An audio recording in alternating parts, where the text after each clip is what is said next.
Well, good day, greetings, grand rising, and welcome to you all. Welcome our Peak Wellness Hour family. We're so excited to be here with you on another Saturday. So grateful. We're going to jump into a conversation here shortly about it is what? National Family Civility Day. So I put the civility in parentheses because we're going to dive into all kinds of aspects of family and family values, but this article you can find in the link for nationaltoday.com, all kinds of amazing articles about national holidays daily. Some that are relevant to us, some are not. So make sure you all check that out. Grab a pen and paper. You know we want you to like and share. And if you've not subscribed yet, please go ahead and do that. And we'll be right back. Awesome.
All right. How is everyone doing today? How are you all doing, family? Go ahead and hit that like button if you've not. Again, share with somebody because we're going to have a great conversation today. I am your co-host, Angelina, aka Queen G, genuinely and genuine intellectual empowerment, along here with Professor, Pastor, Counselor, Queen Edith, CEO and founder of Peak Wellness, or excuse me, Peak Home Care Associates here in Noblesville, Indiana. And we are grateful, like we said, as always, to come with you, come together with you every Saturday and dive into fun conversations and topics. So we want to encourage you and invite you to comment in the comment section. Ask questions, share your thoughts, even if you have a difference of opinion, if you got some insight that we might not be aware of, do that with us. Let's engage because we do want to be connected here. We want to network and we want this to be a safe family space. So make sure you do that. One other thing, if you are on Facebook watching, do me a favor. At the bottom on Facebook, you'll see those hearts and the little um, thumbs up. Go ahead and hit that as many times as you can. That'll help us get the algorithm going. So if you're watching on Facebook, make sure you do that. Make sure you're subscribed to us on Facebook. And go ahead and hit that like button on YouTube. And please subscribe there as well on the Peak Wellness Hour channel. Queen. Hello, friends and family. Of course, our dear faithful fans, followers, and friends. There is no foe in our midst. There's definitely no foe in our midst. I have a question for you. When you hear family, what first comes up? When you hear family, what first comes to mind? Okay. Well, I have options here: joy, stress, grief, hope. Oneness, love, affection. What comes to mind, and who comes to mind when you first hear family? Like Queen said, today is the National Family Day, and we are choosing to talk about the value of family. It's the holiday season. You've been working so hard. Maybe you've not been there for your children as much as you'd like to, for your spouse as much as you'd love to. What are the plans? What are your plans for the holidays with family, including grandma and grandpa? You know I have to go there, right? Okay. So, whether your family, I mean, I don't know whether your family is biological, means you're the parents who birthed you, on and on and on. Your brothers birthed from the same parents, or is the family you've made, like Queen G has become the family I have come to know in the state of Indiana.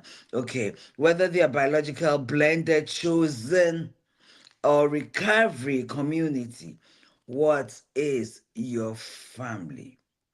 Who is your family? Who is family to you? I want to see your comments, and we're going to take it from there, Queen. You know, that's interesting. You when you asked the question and you gave some examples of what that may look like to different individuals. You said joy. You said one other one, and then you said stress. And I'm curious to know if anyone out there, if your first initial thought overall to family is stress, what's going on with that? If the first initial issue is stress, when you think about family as a whole, we'll break that down later. Okay. But I think for me, I'm going to answer the question. For me, family is tribal. It's community, you know, and it can look like different things. Like Queen have said, it could look like, blood. It could look like adoption or fostering. It could like family, or excuse me, like friendship, co-workers. Just different things. As growing up here, I think we've all heard this, but that's my cousin, that's my sister, and there's no blood relation. We've just grown up together. We've grown up since third grade, so we're Yes, sisters, yes. we're cousins. But it represents the closeness outside of just being a friend when people express those kind of things. So yes, I definitely think it's about tribe. It's about foundation in culture, and I'm not talking about ethnicity, as far as a mindset, a collective mindset. And that's when I ask about stress. What's the collective mindset of your family? If I say, no, here comes the family reunion every year. No, I'm not going because every time we go, there's always an issue. There's always some drama. What's happening in that structure, the cultural structure, the cultural foundation, where that is the atmosphere and the environment and the mindset. So it's very important that we look at that and not just beyond our immediate family, because it looks like different things. Queen? You remember I said blended. Mm-hmm. I said chosen. Okay, Mm-hmm. so you there's a family you get to choose. There's biological, right? So yeah, what does it look like to you? And it could be community, like we said, your work community, who has become your family, a number of friends you come together. So yeah, what does family look like to you? But Queen, what is family? What if we defining family broadly? What is it? What is family? And from what I have here, Mm-hmm. to define family broadly, you can realize that it is a protective factor for mental, physical, and spiritual well being. Family is home. I like that. Family is home where you can be at home, where you are vulnerable, and yet knowing that you are covered, you are protected. Even if within yourself there's bickerings and misunderstandings and sometimes even fighting, when a third party comes in, no matter what's going on, ideally family should cover each other. Mm-hmm. So the person coming in will know that, oh, they are together. Mm-hmm. Of course, it's not perfect, but it's perfect for them, for Mm-hmm. their specific dynamic. It talks about belonging. As it's a family gives you a place where you belong and you find your identity. That's family, okay? Family narratives shape self concepts and resilience. Who you are as a family, who you see yourself as the broad family. I carry my last name proudly because I know what it stands for. So, yes, it has shaped my identity. Sometimes when I talk to my auntie, I have one of my dad's sisters lives in New Jersey, and he'll say, "As for us Amate few girls, we are this and we are that and we are that." Okay, so it shapes your identity. The family narrative shapes your identity. Okay, attachment and safety is also is consistent care builds secure attachment. As we care for each other, as we know in practicality that we really are, they are looking out for me.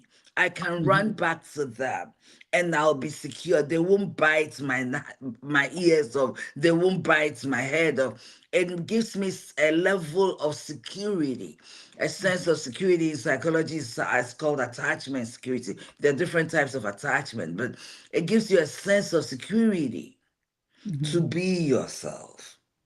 Okay. All right. Anyway, Queen, I'll let you go. Good stuff. I was thinking when you were talking about good information. That's good. Great. Um, I was saying when you're talking about how, at the outsiders and third parties can't come in and mess with family. A lot of you know how it is. If you have siblings or, close family, cousins, and you all get to fighting, you all might come in and fight, you know, but nobody's going to come and mess with your brother or sister, why y'all, Absolutely not. so Absolutely not. Yeah. yes, Yeah. yes. And that's Yeah. definitely love. That's definitely Yes. love. Yes. Yes. The holidays are coming up. For those that celebrate, some of the holidays coming up. You have Thanksgiving, you have Christmas, you got, what do you got? You got Hanukkah, you've got Kwanzaa, I'm gonna try to throw them all in there for y'all.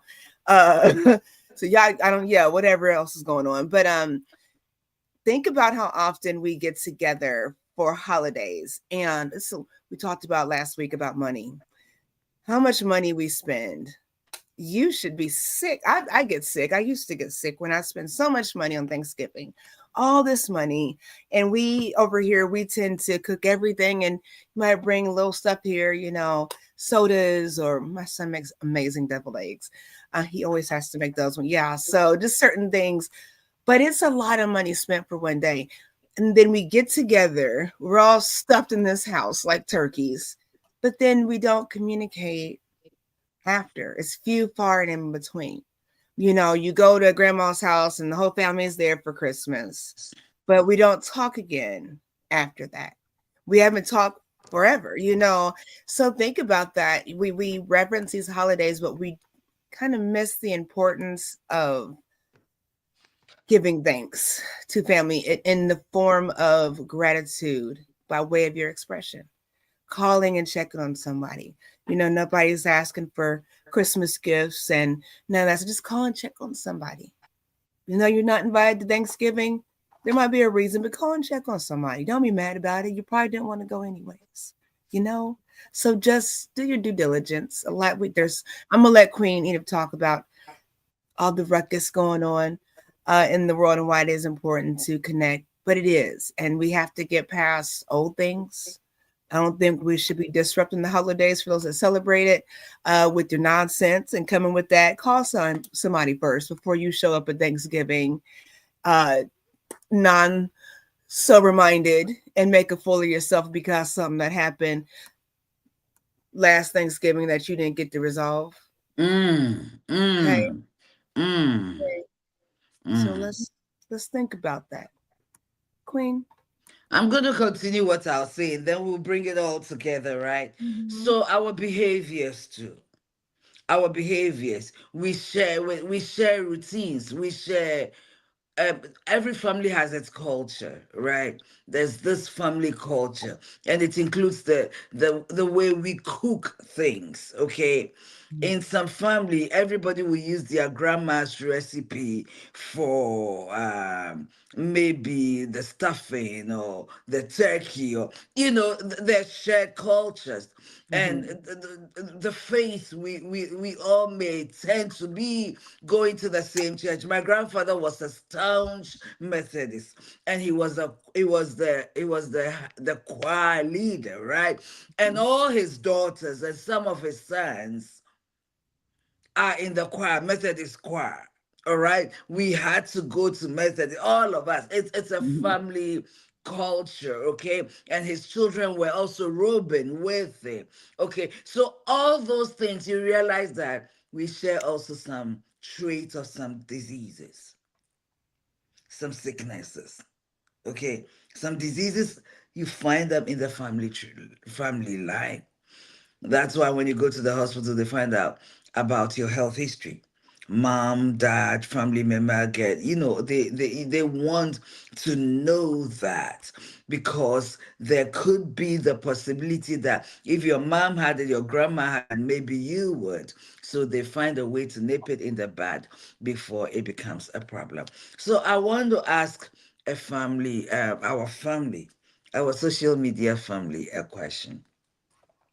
Name one family routine that keeps you grounded, that keeps you connected. Family is also about connection.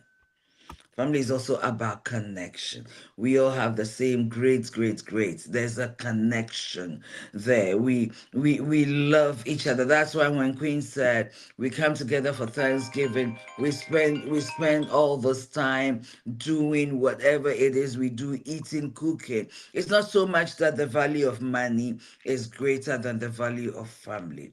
But at the end of it, we value the connection, and we don't want it to be only when we get together. We want it to connect throughout the year, throughout the time. But there's this thing that I want to talk about. The holiday season, like Queen says, that is coming up very quickly on us. A week, 2 weeks from now, 2 weeks, 2 Saturday from now, Thanksgiving will be over, right? We have one more Saturday before Thanksgiving, right? When Yeah. we get together in this day of cell phones, and so I've seen families visiting. I'm sure some of you have seen these pictures too, visiting mom or dad or grandma, but you're all sitting together. Yeah, you are not connecting. We are all on our phones. We are together, but we are all on our telephones or our cell phones. Mhm. Nobody says telephone anymore, right? We are Mhm. all on our cell phones. I want to talk about that. I also want to ask you a question. I asked you what one family routine that keeps you grounded.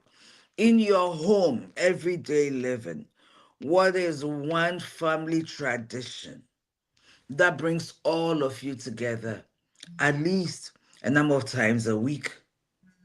Maybe, yeah, a number of times a week. Like having a family dinner, like every Saturday evening, Saturday afternoon, you all get together and eat lunch or eat dinner. What are some of your family traditions? You all get together and watch some sports. Maybe Queen's husband went to IU, right?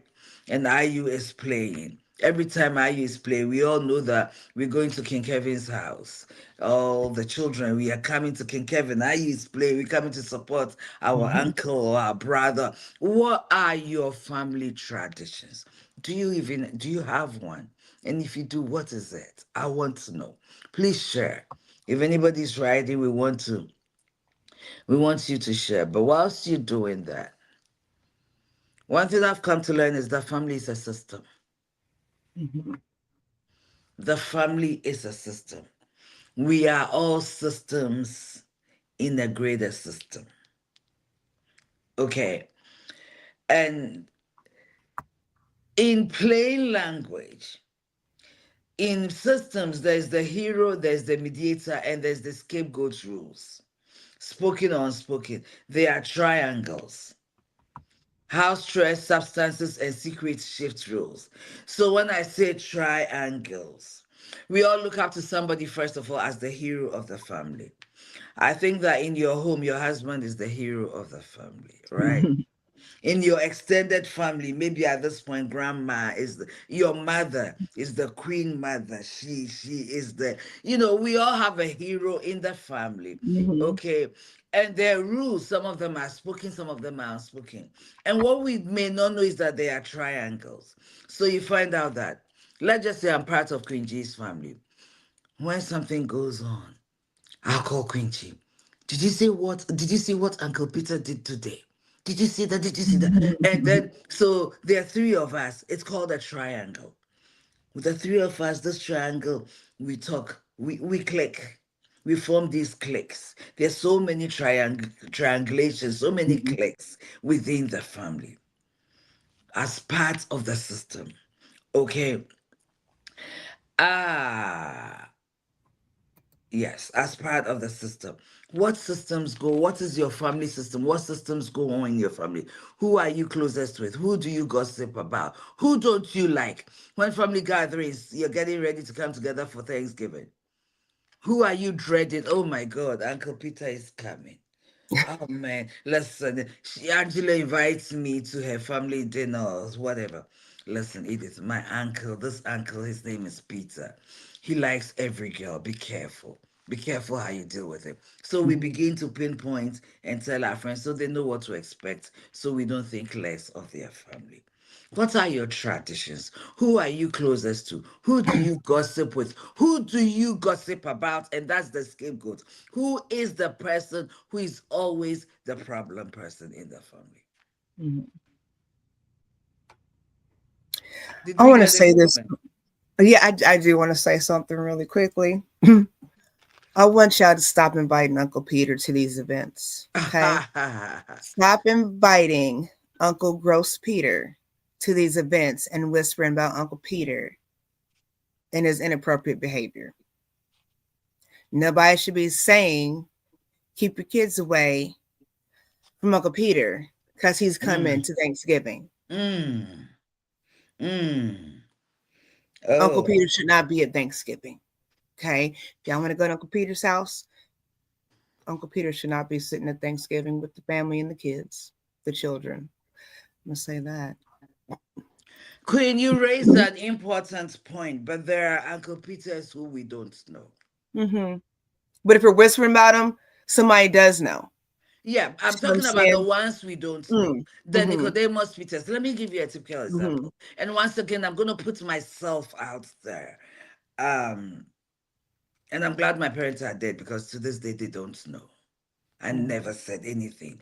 To be honest, I didn't even understand it Mm-hmm. until maybe 15, 20 years. And I say this for all of you families. We have people we trust,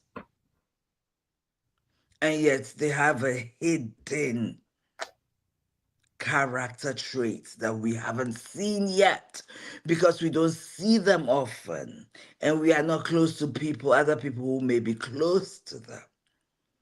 But this is what I'll say. When we were children, my parents entertained a lot, and they had a friend. Every time he'll come, he was nice and kind and gentle and good looking and all. Maybe I was 6, 7, 8, 9, very innocent, very pure. And this one will take me and put me on his lap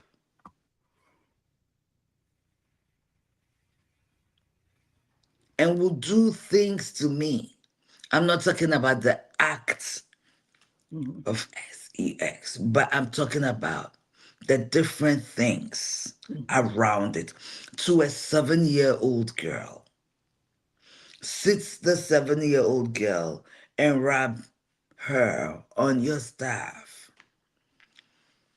We need to be careful that when our adults are around, I'm cautioning families, when adults are around, children go play with children. Mm-hmm. Don't come sitting on auntie's lap. Right now, you can see a girl sitting on a woman's lap is nothing. Right now, we cannot say that. Mhm. We can't. But because we don't see it. Right now, we can't. The way the world is going, women are abusing women. Mhm. Okay, women are abusing girls. Men are abusing boys. It's been long. It's been done long. However, the awareness is stronger now. So Mhm. when family is gathering, let children play in the open where all eyes are on all of them. So when one child is, we can find one child. Where is Edith? She was just here 5 minutes ago. Well, hey, Queen, go find Edith, wherever she's, bring her. We Mhm. need to be aware, Grand Rising Queen Cathy B. We Yes. need to be aware of what's going on. Okay, even if the child is alone, they grabbed mommy's phone and they're playing on the Mhm. phone. What are they watching? Because mommy's phone is not censored. This conversation is taking a different turn than I thought it would. It always does, but it's a conversation to be had. So, hey. Okay, so culturally, this is a very cultural thing because when I was growing up, I didn't have a room where I could lock the door and say, when mom is coming in, you should knock. She should knock. How dare you? How dare you? Your mom should knock. No, she's not knocking. How dare you? But it's a generational thing and it's a Mhm. cultural thing right now. There's the generational part because right now I haven't lived in Ghana for 20 years. I don't know how people are doing it right now. Mhm. But as a mother, I will not knock on your door unless you're above 22 years old, not 18. Mhm. I will not knock on your door. All right. What the children are doing in the room. They've taken mom's phone, dad's phone, playing with it. Recently, a colleague of mine, her son, somebody lured her son sexually. Her is a 12-year-old son. And it became a big deal. Almost kidnapped the boy. In fact, the boy was gone for 2 days. Reported to the police all through the internet, playing with mom's phone. So the thing is this, we need to keep an eye on the family. The value of the family and the close tightness of the family, we are taking a lot for granted in the season. Oh, he's in his room, he's playing. Probably playing video games. Through the video games, the people they're playing with, there are a lot of perverts online. So we can't follow culture so much and neglect our children. Okay. I think Mhm. this taking a turn that I didn't plan. I'll let Queen continue. No, no, no. Great conversation. As King Hey, Sean has King. said, welcome, welcome, welcome, King. Okay, okay. Let's we can take it. We can back it back. Okay. But let's talk about parenting real quick because I wanted to show you all something. I don't know if you can see it on my screen. I'm gonna try to share it. And if Not you all yet. see me looking down and around, I'm trying to multitask between these phones. Make sure you all hit that like button, please, and thank you. And share if you've not. And then I'm typing, so if I'm looking crazy in the screen, my bad. I'm doing stuff. Okay, so here we go. I don't think you can see it really well, but I'll read it off to you. And I find this interesting, okay, because it's talking about types of parenting. Oh, hold on. And I wanted to bring up what Queen just said. So you might not be able to see it. It looks really small. But I'm gonna read it off. Okay. So we have these are the different types of parenting. And I'm gonna share with y'all why this is just a lot for this new age style. Okay. So we've got authoritative parenting, which is demanding and responsive. Okay. So go do this. Why? Because I guess. Authoritative parenting is strict and unresponsive. Go do this because of, because says so, or don't respond at all. I'm just speculating as I'm reading these. Permissive parenting is lenient and indulgent. Neglectful parenting, uninvolved and indifferent. Attachment parenting is secure bonding. Gentle parenting respects limits. Who respects limits? That's when your children start to tell you what to do, and you think it's cute when they're 3, and then they're 13, and they've been telling you no since they were 3. Anyhow, slow parenting is reduced stimulation. Free range parenting, encouraging independence. That's why your 13-year-old can stay out till midnight as long as there's a 16-year-old with the permit driving downtown, hanging out with a bunch of 19-year-olds. Side note, you've got elephant parenting, which is nurturing and protective. Dolphin parenting, balanced approach. Jellyfish parenting, relaxed rules.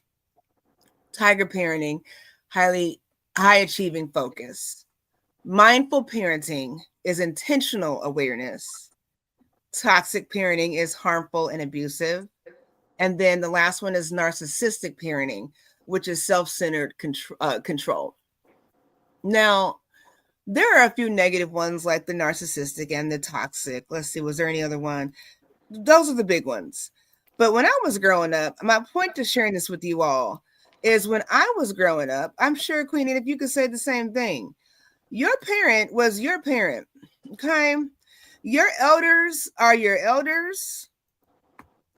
Say And it respect is again. respect. Your elders are your elders. And let me tell you something. If they were your elders when you was 5, they're still your elders at 15 and 25 and 35 and 55. They will always be your elders as long as they've lived beyond you. So beyond your years. So I don't understand all this extra, my mother, I was nurtured. I was well taken care of. You might get a response, you might not.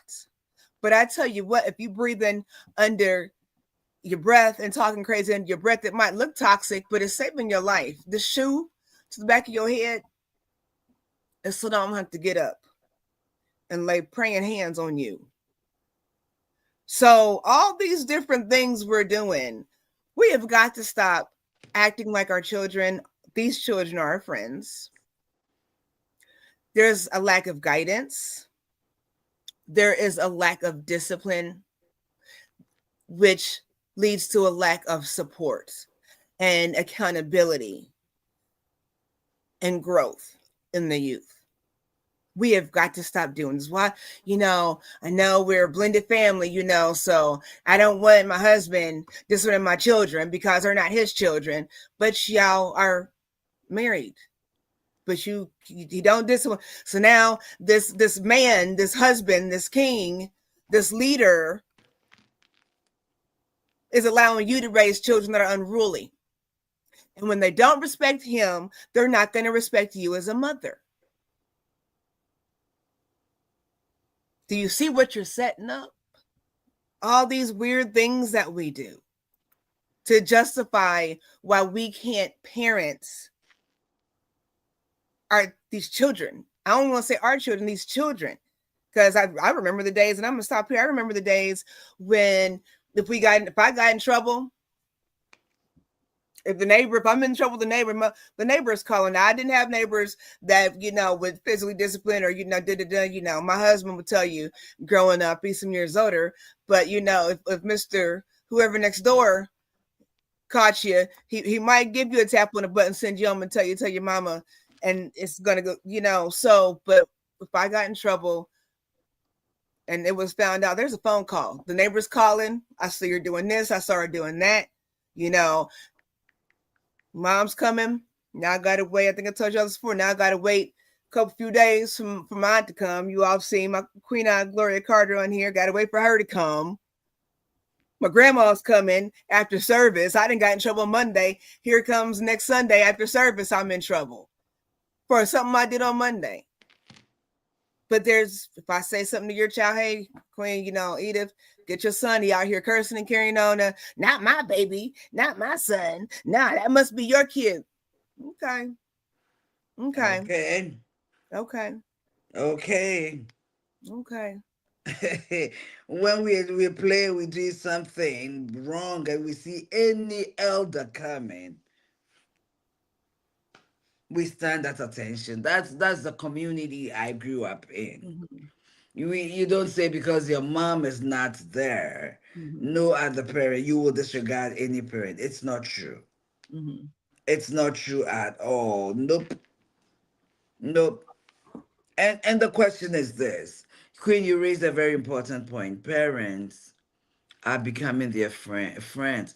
You see, we are, I don't want to use the word pacify, but we are trying to make up for where we can't be, for where we Mm-hmm. lack. Mm-hmm.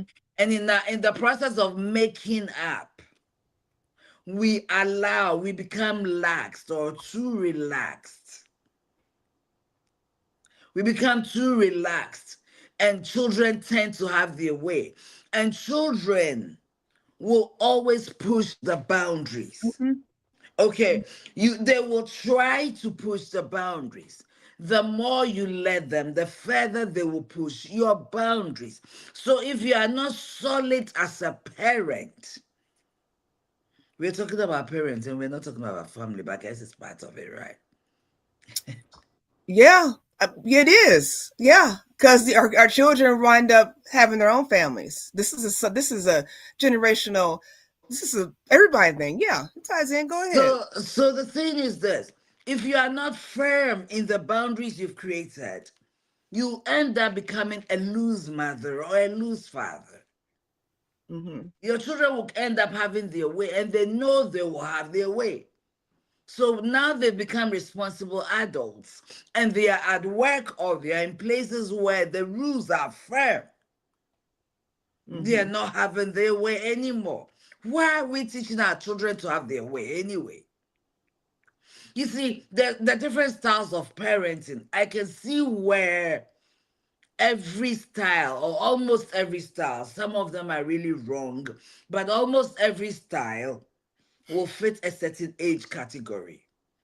The way I'll talk to a toddler will not be the way I will address a situation with a teenage girl. As a parent, I have to have a way to talk to my teenage girl and appeal to her senses, but let her also know for as long as they live under my roof, these behaviors will not be tolerated. Mm-hmm. Yep. Right? But Absolutely. our children are doing whatever they want under that roof. Mm-hmm. Some of us, as parents, children will eat, leave the dishes in the sink. Mm-hmm. You come home from work, the house is a mess. You will come home and clean. You will come home and do the dishes. Mm-hmm. Why? Why? What family values are we instilling in these children? What are they going to go away with from our homes?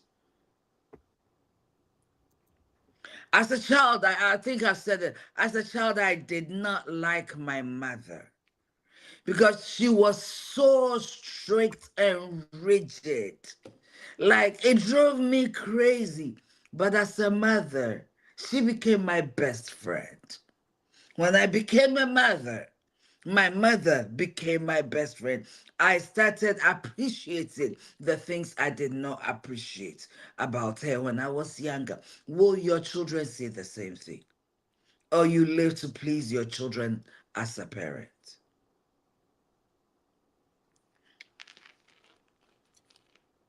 I'm sorry. I didn't mean to laugh earlier while you were talking. For all y'all watching me, I was not laughing at what Queen Edith was saying. I was reading Queen Kathy's comment, and I'm laughing because I think a lot of our children are saying that, and it's funny because it's not. It's really not, because once you realize that you don't know anything and that you have no concept of the sacrifice and the duty and the responsibility as parents, Mm. that there are no finite answers. There are no certainties. It's always going to be trial and error. And we all have shortcomings or things we could have done different, just being unaware. But it just tickles my fancy when I hear this. And it doesn't mean that our youth are not good parents. It's just that woe is the day when you realize, darn, I should have. Now that makes sense. I should have just went ahead and listened. And it probably would have cost me a lot less heartache and irritation because they'll call you when they get to acting up and they say stuff like that. They'll call you, Mama, what am I supposed to do with him? What am I supposed to do with her? No, just do what you do. This is what I would do, but you don't want to hear that. So I find it very interesting that, yeah, that was, yeah. Well, yeah. And you pray for them and you wish the best for them. You don't. My dad used to say that, oh, I can't wait till you have your own children so you can see. I'm like, well, I didn't think I was that bad, but why you wish that? Why you wish that? I do that. So, yeah, think about that. Lordy. Parenting is it's a big sacrifice, really. Mm-hmm. It's a huge sacrifice. That's why we need to. That's a long thing. So anyway, people can read it on there, but what I'm saying is this: it's a huge sacrifice. But the key is that we need to be a parent when the children are old, so we can teach them they will give them the foundations they need to become responsible adults. When we don't do that when they are young, what happens is that when they become older, then they become even a greater liability. Mm-hmm. They become a greater liability. Mm-hmm. I have one child. I have one child. Now tell that most of his life he was raised by my mother. And like me, growing up, he did not appreciate my mother. And even sometimes I thought my mother was too strict. The world has changed, blah, blah, blah, blah, blah, blah, blah, blah, blah. My mother passed on. I mean, he's in his 20s now. My mother passed on 5 years ago. And this young man has become more responsible than I thought he was. He became a younger version of me and better version of me. Because guess what? If I raised him alone, I would have spoiled the boy. Because he's the only son.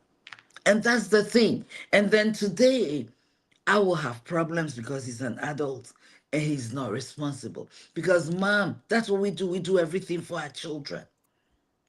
You Mm-hmm. clean their room. No, we are not raising our children well. We need to be careful what family values we are instilling in them. And this is what I want to say. As a caregiver who's worked in home care before I ever became an entrepreneur in this industry, I worked with families. And I saw families visit grandma or grandpa during the holidays. And they don't engage. They are there, their presence is there, but even in being present, they were absent. I watch grandma sit down watch his grandchildren and their mothers or their parents on the phone, Mm-hmm. totally ignoring the very person they came to visit. Totally ignoring them. And mom and dad are not saying anything. It's okay with them. There are things grandma can teach your children that you will never be able to teach. There's history grandma has that she can give to these children but because they are not talking to her, she's just some old woman. Though she's grandma, she's still some old woman who doesn't know the world. It's our world now. What they know is a cake. It's not needed. That's a big mistake. Mm-hmm. Mm-hmm. That's a very big mistake, and it's a big lie. It's a big lie. Our children are losing out because some wisdom is not passing down just because they want to do whatever they want. Why will you visit me if you will not have a conversation with me? If you will not make me feel like you probably visit me 3 times a year. and you can't put the phone down for that 30-minute visit. And the parents are okay. And I know I'm repeating myself like a broken record, Mm-mm. but it's not okay. It's not okay. Where is the family value anymore? Mm-hmm. Where is it? Queen, I learned. You know, you said something earlier. You asked the question earlier. When you hear family, what first comes to mind? And the example that you just gave is a sense of duty and obligation. You have to go see mom and senior care, and Mother's Day and on Sundays after church, you have to run by and bring, supplies and drop them off because you're busy. So a lot of times when it comes to that aspect, what you just mentioned, and of course, I've seen it. You didn't raise your children around their grandparents. You could tell. Have you all seen those little shorts where the babies are with the grandparent and then it's time to go and them grandbabies are crying. They want to stay with Papa. They want to stay with Gigi, because it's that bond when they're young. You're sitting there talking with the children. You're spending time. You're showing when we're going to Thanksgiving at grandma's that we're off the phone, that we're communicating, and the conversation at the table with all the children, with all the family, is engaging. It's appropriate. We're talking about family, but let me tell you about what your grandmother used to do. When we were younger, we had to walk 5 miles in the snow. Y'all know some old stories. I'm not knocking it because somebody has real stories. So I'm not making fun, yeah. But those are the stories, and now your child is saying, walk in the snow. Who does that? Where were the buses? And now we're having a conversation about situations with buses and transportation and different other things, schooling, different, how education's different. It's starting and bridging a conversation that leads to wanting to know more. But it starts with a parent um engaging them in that. I miss my grandbaby. She's 15 now.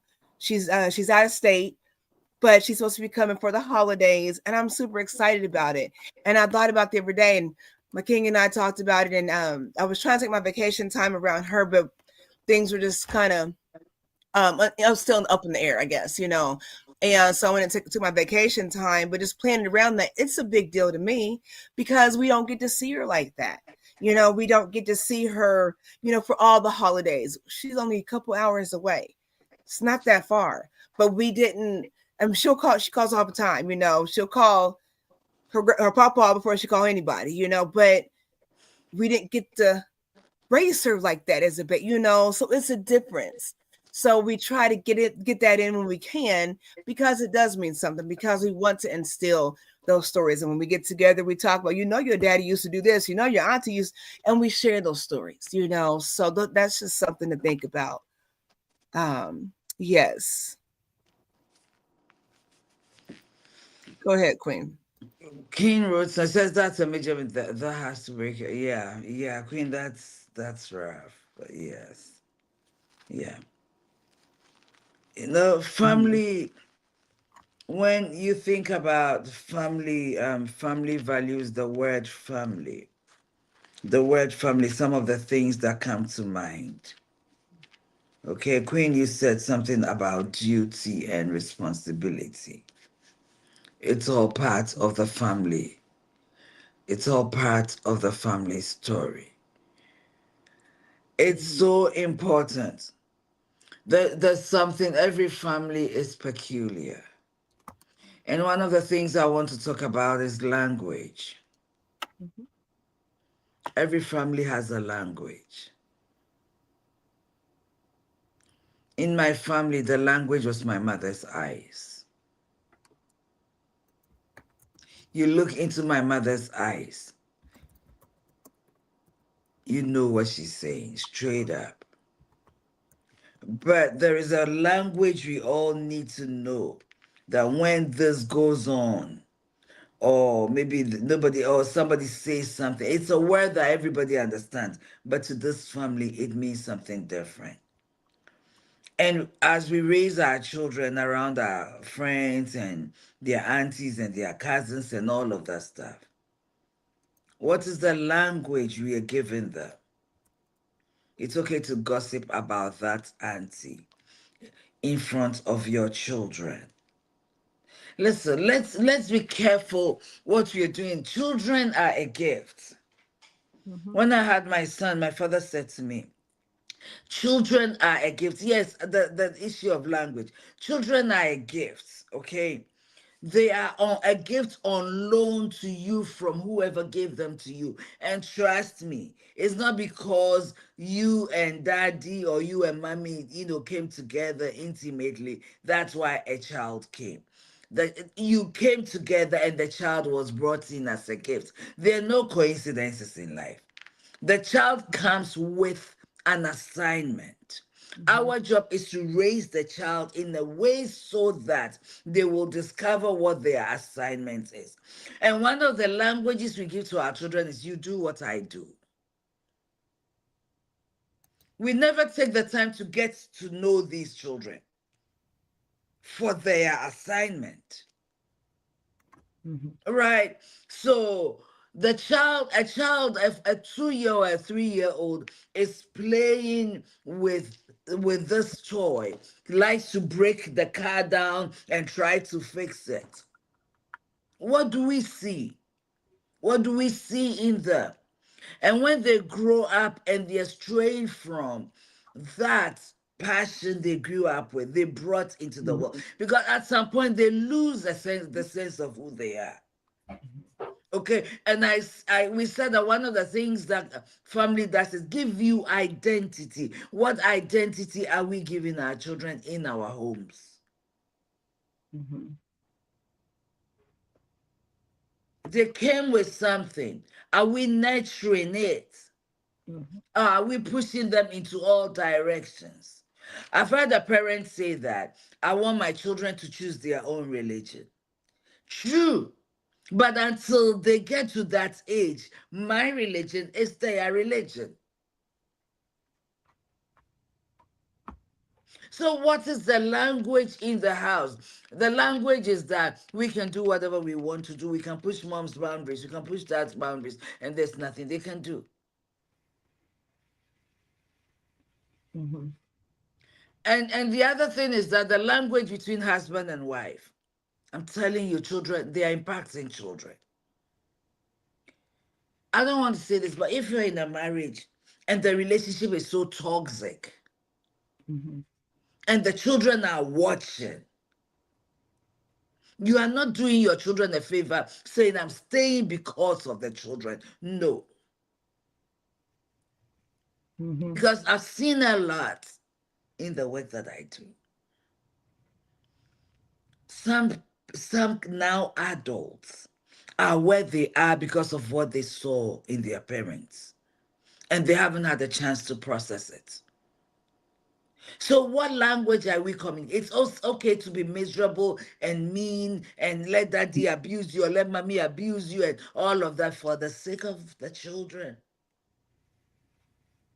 Family is supposed to be a safe space. That's why I said family is home. It is safe where I can be myself, not be judged. Is that what it is at home? Listen, if you are married and your marriage is toxic, it's destroying you, and you're staying for just because of the children, I want to talk to you. I really do want to talk to you because you're not doing anybody a good service. Mm-hmm. People say God hates divorce. It's true. But God loves you more than he hates divorce. I'm just throwing it out there.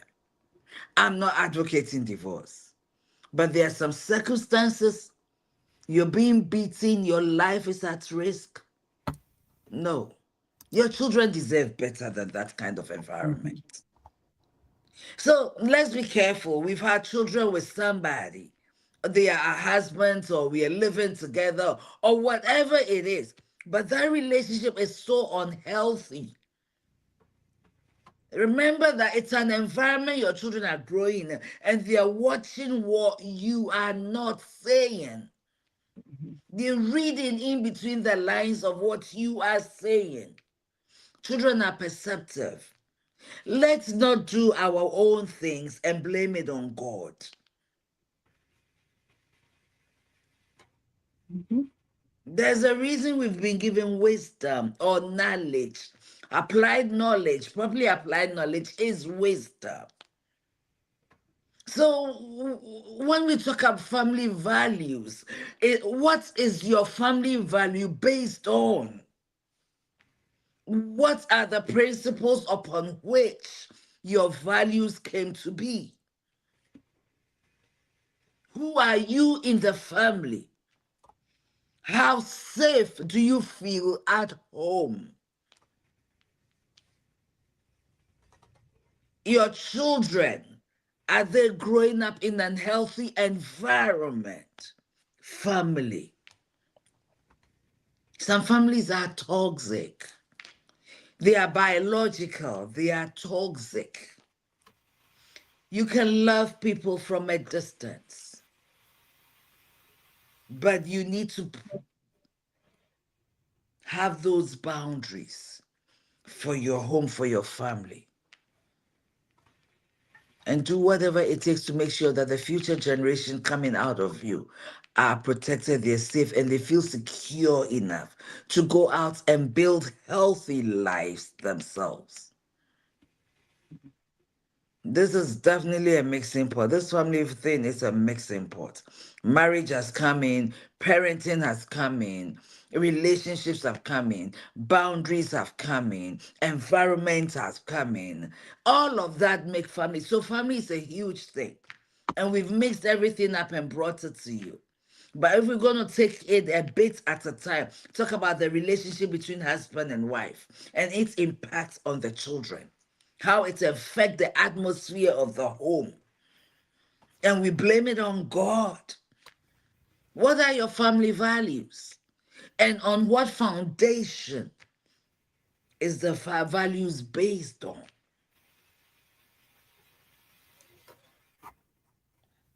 I hold my peace.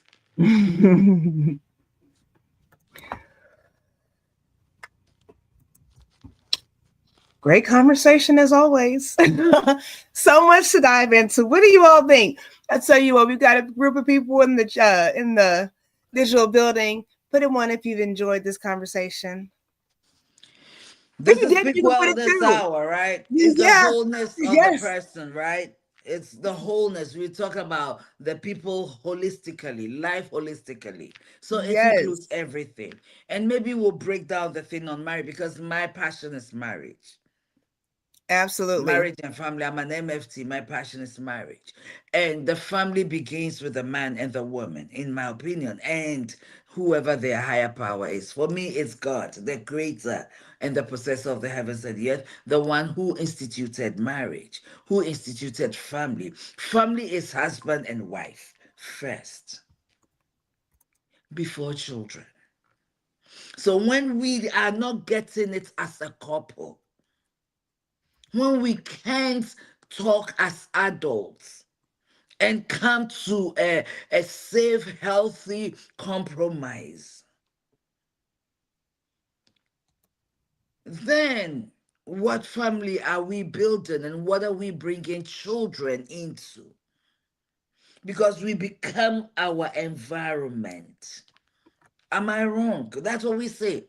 We are products of our environment. And sometimes we think the environment is I grew up in Fisher's, Indiana. So no, it's the home environment. A lot of men are looking for wives, but they are not husbands. They don't want to be husbands. They want to have a woman at home they call wife and do and be able and yet be able to go out and live like there is nothing at home. And the same with some women. We just want to have a ring on our finger and be excited about it. But we don't want to be the wife that is needed at home. So there are a lot of dynamics in this thing called family. Where is the origin? What is the origin of family? This is how this thing should have begun. We started from the bottom. What is the origin of the family? The person who created it. Because if whatever car we buy, the person who manufactured the car had a look in mind, had that image. They drew. We want the roof to be like this. We want the lighting to do like. It's all planned out. And then they begin to build. So whoever brought up and created family, what was the image? And is that the image that your family is based on, or it's on you're building your family on your mistakes? In other words, you're making so many mistakes and you're raising children out of fear. No. Before you get married, even, what do you have in mind for a family structure? What is a no? Mhm. It's something we cannot take for granted because our society is built on family. Our nation is built on family. When the family gets it wrong, children go wayward. They do whatever they like. They are seduced or influenced by all the wrong voices, wrong people. And these are the people who end up becoming our leaders. What kind of leaders are they becoming? So the family is the foundation of our country, of our state, of our community. The family is the foundation. And if we're going to do this family thing well, do it, then we must figure out the origin, what the plan is, so that we can follow that roadmap into building strong and healthy families. There you go. King Sean says, is it healthy to set aside family day on a weekly basis? I want to respond to that because as you were talking, Queen, we've talked about a whole lot of serious things, important things that we have to dive into, that we have to acknowledge in the community of humanity that are going on, and ways to grow and evolve from those things. To be able to have that knowledge and that wisdom and understanding. So I'm going to leave with this. Yes to your question, King Shine. Yeah, I think it's a great idea to have just some kind of connection. Queen Edith and I tried to get together yesterday evening, but my son had come over and it had been about a week since we'd seen him. But the kids will just pop up. We'll just okay. Well, dinner. Several changes. Uh, Now we're doing something for everybody. And we just hang out. We do card games. Just sit around and chit chat. The TV might be on, but nobody's watching it, and I just want to turn it off because my electricity bill. but nobody's watching it. You see, it's there, but we're attentive to one another, and so that is so nice. Have fun, just have fun. Enjoy raising your children, and it is challenging to be this amazing parent, to be this amazing spouse, this amazing partner. The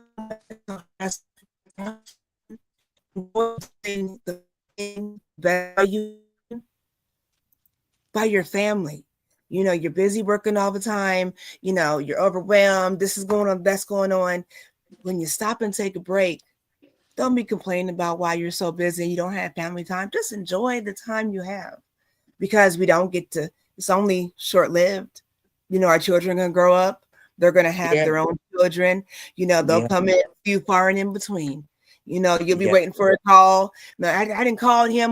My youngest son, my husband's been on him for about 3-4 days now about his location. He got a new phone. So he's like, I want your location. I want your location. He's like, yeah, okay. He's 20. He's such a lovely young man. But I told my husband, I said, you tell him that he ain't grown. I said, ah, as long as he's my baby, he ain't grown to me. So give me that location. But we have to respect him as a young adult male, you know, um, and have fun with them while he's still hanging around.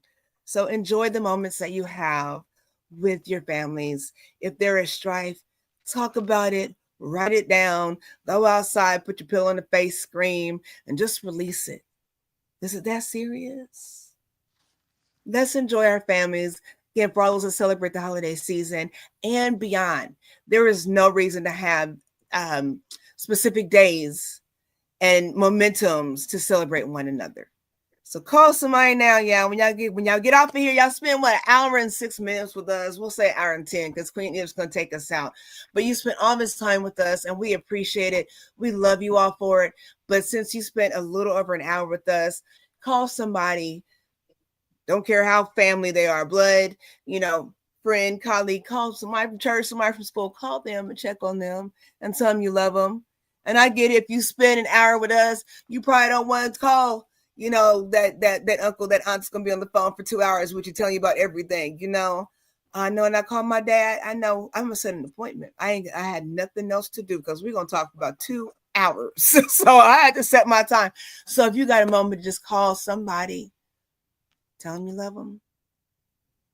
Check on them. If they talk too long, just text them. Say, hey, I'm just checking on you. And I'll land my plane there. Queen, want to take us out? Friends and family. In talking about family, I would applaud the family of Queen G. Mm-hmm. I'm talking about her biological family. From day one. I don't know what goes on inside, but from day one, it doesn't even matter when we show up late, they are here. So, this is something that is beautiful. And I appreciate and I notice it. It doesn't matter what we are talking about, they're still here. It really doesn't matter. So to the family of Queen G, Queen Kathy, Queen Mother Randa, all of you, thank you. Thank you for being my social media family. Indeed, you have been my family. You do it. I'm sure if I end up coming here alone, you will still come and support me because it's our baby together. So thank you so much. I take this opportunity to Queen G and King Sean. We've become another kind of family as well. We check on each other. This past week or two, King Sean lost his brother. And we know that he's going through a very difficult time. You've been in my prayers. I've been thinking about you. And I know that there's a lot going on, but you are in our hearts and you continue to be in our hearts. So, King Sean, we know, I say cry when you need to cry. But after all is said and done, arise and keep moving on. Okay, friends, and I appreciate my own biological family as well. They've not been here socially as I would love them to. But somewhere in the background, they've always supported me. My sister will not go a day without picking up the phone to call and check on me. That is family because all we have is each other. Both our parents are gone. So I say this to say family is sacred. There is a reason we are all born into families. There's an assignment we have to our family. Figure out yours and learn to love. Family, the families we are born in, we learn to love unconditionally because there's somebody we just can't stand. Sometimes it's just your sister, your own sister. Sometimes it's a cousin. Sometimes it's an auntie. Family is sacred, but it teaches us to love unconditionally because we're born into that and we are required to love them. We don't have to be friends with our family, but we can love them. We are required to love them. It's a gift to be given the opportunity to raise children and to raise family. It's a gift to be partnered up, husband and wife, because there are people who are raising children who don't have a husband or a wife. But if you're blessed to partner up, team up, team up, because at the end of the day, it's the benefit of not just your family, but society as a whole. So, this conversation is a starter. It's the holiday season. Invite some families around, and there are some people around you who don't have families. Reach out to someone and share a meal together. After all, that's what love is. Love is family. We love you. We appreciate you. Thank you for being family. Until we meet again next week, have an amazing week. This is Peak Wellness Hour. Keep sharing, keep liking, keep sharing our links with your friends and family. We will keep doing better too. Thank you. God bless you. Have an amazing week. Peace, love, and blessings until next time. Thank you. And we love you.